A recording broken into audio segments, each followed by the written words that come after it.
Hello guys, ഞാനിപ്പോൾ ഇന്ന് പറയാൻ പോകുന്നത് ഒരു പഴഞ്ചൊല്ലാണ്. അണ്ടിയോട് എടുക്കുമ്പോഴേ മാങ്ങയുടെ പുളി അറിയുമെന്ന് പറയുന്ന ഒരു പഴഞ്ചൊല്ല്. അപ്പോൾ നമ്മളൊരു മാങ്ങ കൈ കിട്ടുമ്പോൾ വിചാരിക്കും ആ മാങ്ങ നല്ല വലുതാണല്ലോ, പഴുത്താണല്ലോ, നല്ല രുചിയായിരിക്കും എന്ന് വിചാരിച്ച് നമ്മളത് കഴിച്ച് നോക്കും. കഴിച്ച് കുറച്ച് ഇത് ഉള്ളിലേക്ക് ചെല്ലുമ്പോൾ അതിൻ്റെ അണ്ടിയോട് എടുക്കുമ്പോൾ നമുക്ക് അതിൻ്റെ പുളി എന്തെന്ന് മനസ്സിലാവും. അതുപോലെയാണ് നമ്മൾ തിരഞ്ഞെടുക്കുന്ന പല സൗഹൃദങ്ങളും.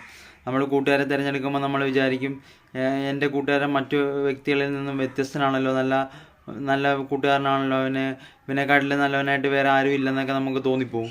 പക്ഷെ കുറച്ചങ്ങോട്ട് ചെല്ലുമ്പോഴത്തേക്ക് നമുക്ക് ആ സൗഹൃദം കുറച്ചങ്ങോട്ട് ചെന്ന് കുറേ കൂടുതലാകുമ്പോൾ നമുക്ക് മനസ്സിലാകാൻ തുടങ്ങും അവൻ്റെ സ്വഭാവം മറ്റു വ്യക്തികളെ പോലെയല്ല, അവൻ അത്ര നല്ലതല്ല, അവനെ നമ്മൾ ഈ സൗഹൃദം തിരഞ്ഞെടുത്തത് തെറ്റായിപ്പോയല്ലോ എന്ന് വരെ നമുക്ക് പിന്നീട് ചിന്തിക്കാൻ കാരണമാവും. അതുകൊണ്ട് നമ്മൾ സൗഹൃദം തിരഞ്ഞെടുക്കുമ്പോൾ എപ്പോഴും ആലോചിച്ച് വേണം തിരഞ്ഞെടുക്കാൻ. അപ്പോൾ ഇന്നത്തെ വീഡിയോയിൽ ഇത്രയുള്ളൂ. Guys, bye by.